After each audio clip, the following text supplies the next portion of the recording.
नमस्कार दोस्तों, हरियाणा में तीसरी बार बीजेपी की सरकार बनी है, लेकिन इस जीत में भी बीजेपी के लिए कुछ झटके जरूर थे।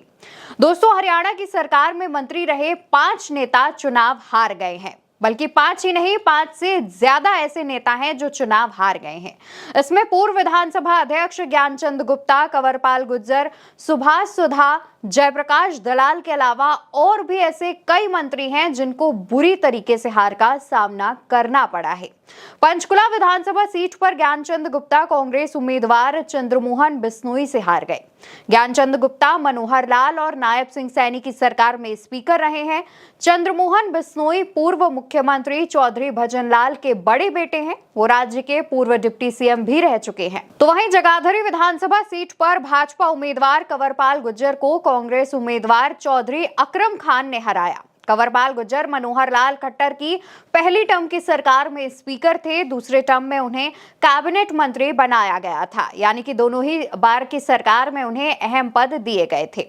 लोहारू में मंत्री जेपी दलाल को कांग्रेस उम्मीदवार राजबीर फर्टिया ने हराया। जेपी दलाल मनोहर लाल के मुख्यमंत्री रहते हुए कृषि मंत्री और नायब सैनी की सरकार में वित्त मंत्री थे। सैनी सरकार में स्वास्थ्य मंत्री रहे डॉक्टर कमल गुप्ता चुनाव हारे हैं। यहां पर सावित्री जिंदल ने जीत दर्ज की है। बता दें कि कमल गुप्ता नायब सैनी की सरकार में स्वास्थ्य मंत्री थे, तो वहीं सावित्री जिंदल को बीजेपी ने टिकट नहीं दिया था, जिससे नाराज होकर उन्होंने निर्दलीय चुनाव लड़ने का ऐलान किया और उसके बाद एक ऐतिहासिक जीत भी हासिल की, क्योंकि सावित्री जिंदल भारत की सबसे अमीर महिला है और सावित्री जिंदल जिंदल ग्रुप की एमिरेट्स चेयरपर्सन है और दिवंगत उद्योगपति ओपी जिंदल की पत्नी है। बीजेपी से टिकट नहीं मिलने के बाद उन्होंने हरियाणा विधानसभा चुनाव में हिसार से बतौर निर्दलीय उम्मीदवार किस्मत आजमाई।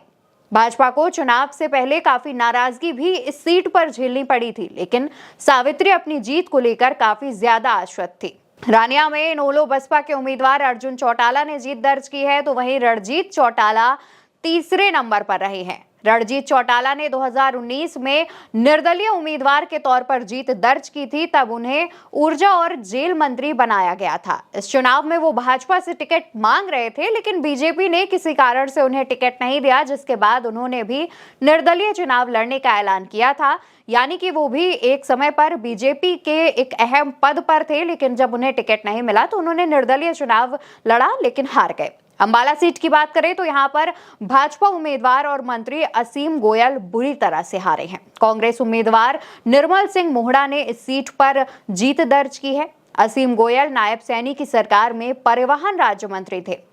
थानेसर सीट पर बीजेपी के पूर्व मंत्री सुभाष सुधा कांग्रेस उम्मीदवार अशोक अरोड़ा से चुनाव हार गए हैं। नायब सैनी के मुख्यमंत्री बनने के बाद सुभाष सुधा को भी निकाय मंत्री बनाया गया था। वहीं नूंह विधानसभा सीट से सैनी सरकार में मंत्री रहे संजय सिंह हारे हैं। यहां पर आफ्ताब अहमद 46,963 वोटों से जीते हैं। नूंह हरियाणा का वो क्षेत्र है जहां पर हिंदू मुस्लिम के दंगे कुछ समय पहले भड़के थे। इस हिंसा को भड़काने का आरोप बिट्टू बजरंगी पर लगा था, जिन्होंने भाजपा के पक्ष में प्रचार भी किया था। वो भाजपा के मंच पर भी दिखा था, लेकिन आखिर में भाजपा की मेहनत बेकार हो गई और उसका प्रत्याशी सीधे तीसरे स्थान पर आ गिरा। यानी कि नूंह विधानसभा सीट पर बीजेपी की स्थिति काफी बुरी थी। नागर चौधरी सीट पर बीजेपी के उम्मीदवार अभय सिंह हार गए। इस सीट पर कांग्रेस उम्मीदवार मंजू चौधरी ने जीत दर्ज की है। अभय सिंह यादव को नायब सिंह सैनी के मुख्यमंत्री बनने के बाद मंत्री बनाया गया था। दोस्तों, कई ऐसे जो मंत्री हैं जो कि नायब सिंह सैनी की सरकार में मंत्री बनाए गए थे, लेकिन उन्हें बहुत ही बुरी तरीके से हार का सामना करना पड़ा।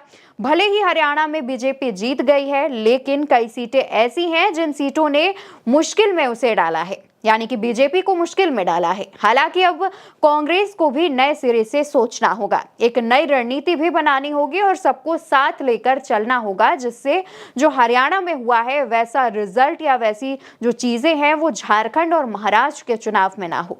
फिलहाल के लिए इतना ही। मेरा नाम है अवंतिका अवस्थी, खबरें बताती हूँ एकदम सच्ची। अभी चलते हैं, अपना और अपनों का ख्याल रखिए। नमस्कार।